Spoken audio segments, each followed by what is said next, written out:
Bonjour, bonsoir dans Balandi Arrêt Télévision. Bonjour na Congolais, Congolaises, super abonnés partout. Vous allez bande Kolikambo ya marche.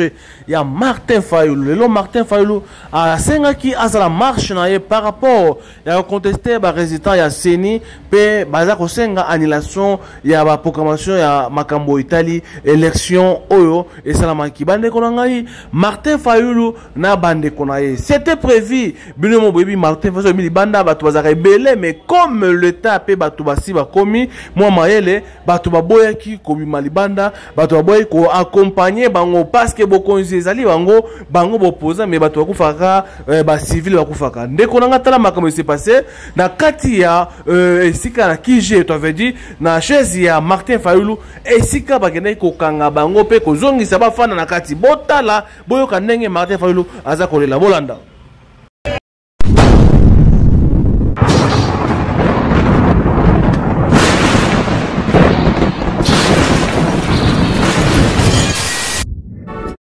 Comment la police nous a attaqués. Notre programme était très simple. On se rassemble petit à petit et à midi, nous devrions quitter ici pour aller à la sécurité de la CENI. Alors, malgré qu'ils ont barré les issues pour arriver ici, nous avons fait une stratégie. Et il y a des bus maintenant qui sont venus de Tcham avec beaucoup de militants. Et quand ils ont appris ça, je ne sais pas, ils ont infiltré, ils ont appris que les gens de Tchang arrivaient, ils ont mis les jeunes gens de la milice de l'UDPS, qu'on appelle force de progrès, aux alentours pour barrer.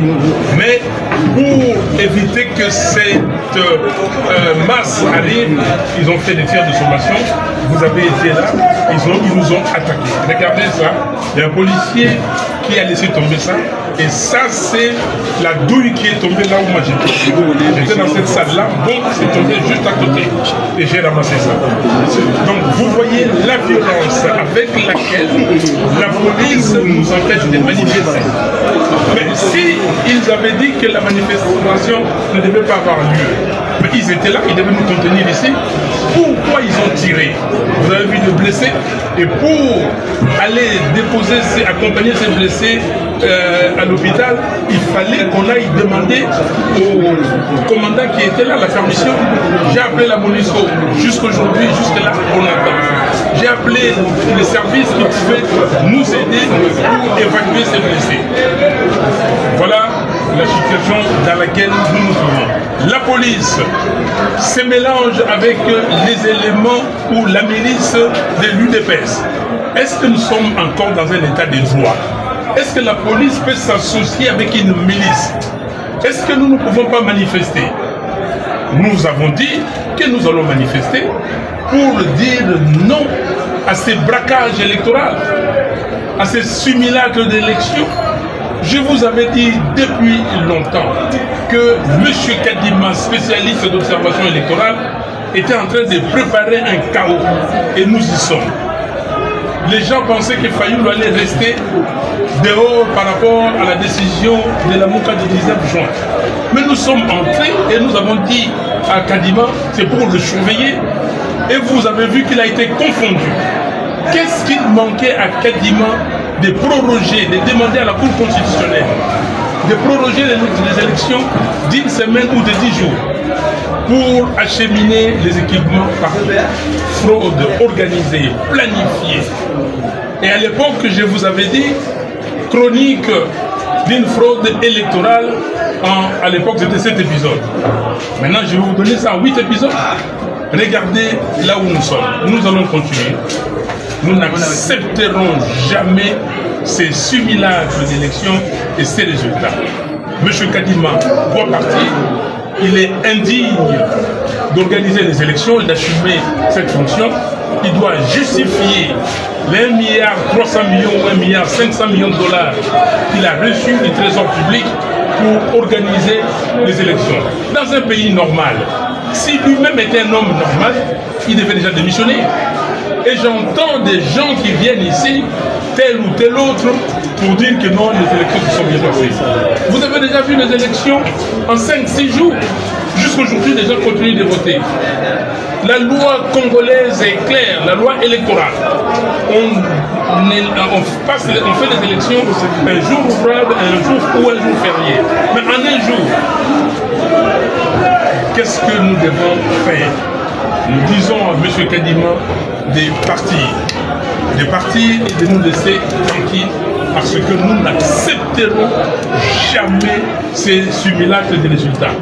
Est-ce que M. Tshisekedi, dans cette ville de Kinshasa, il y a une seule commune où il peut avoir 80%?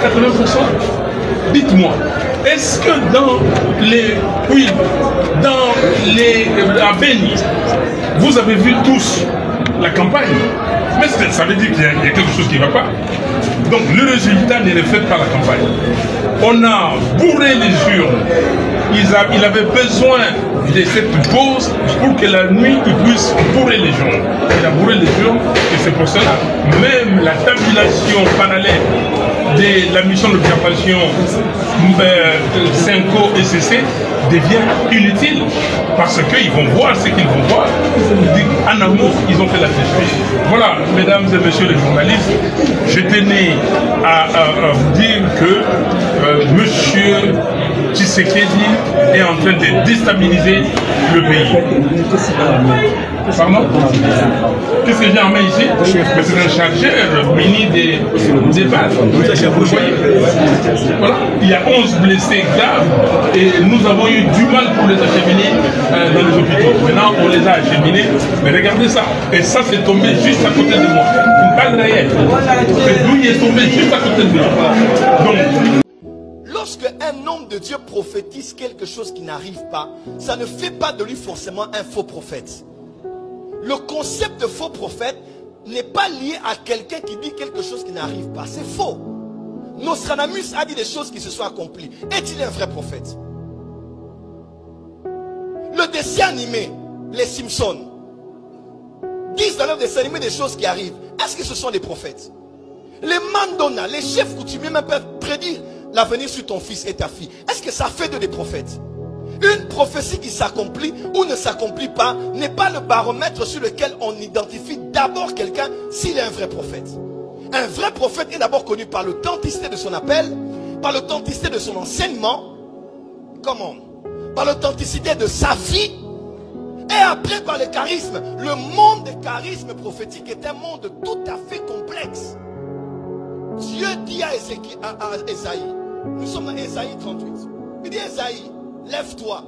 L'Éternel a dit à Ésaïe, va dire au prophète, au roi Ézéchias qui est malade. Dis à Ézéchias qui prépare sa maison, cette maladie l'amène à la mort. Point barre, c'est la prophétie qu'il a donnée.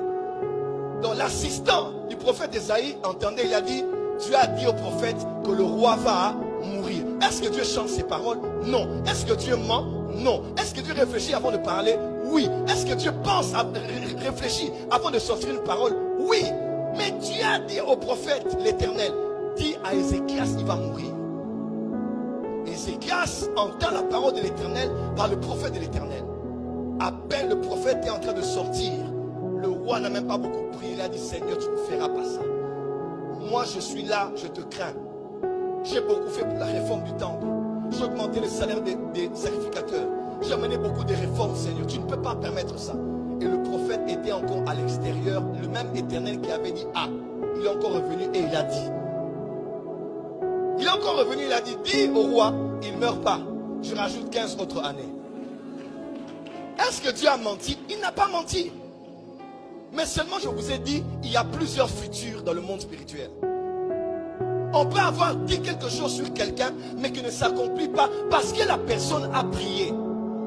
Qui sait, entre le temps où l'apôtre a donné le message prophétique, parmi les candidats, celui qui était choisi pour mourir s'est repenti, a cherché Dieu, a jeûné, a fait des aumônes, s'est mis à part pour Dieu. Qui le sait? Qui sait si cette personne y allait le voir en secret pour dire prie pour moi? Je ne suis pas forcément avec le pouvoir, mais prie pour moi. Qui sait?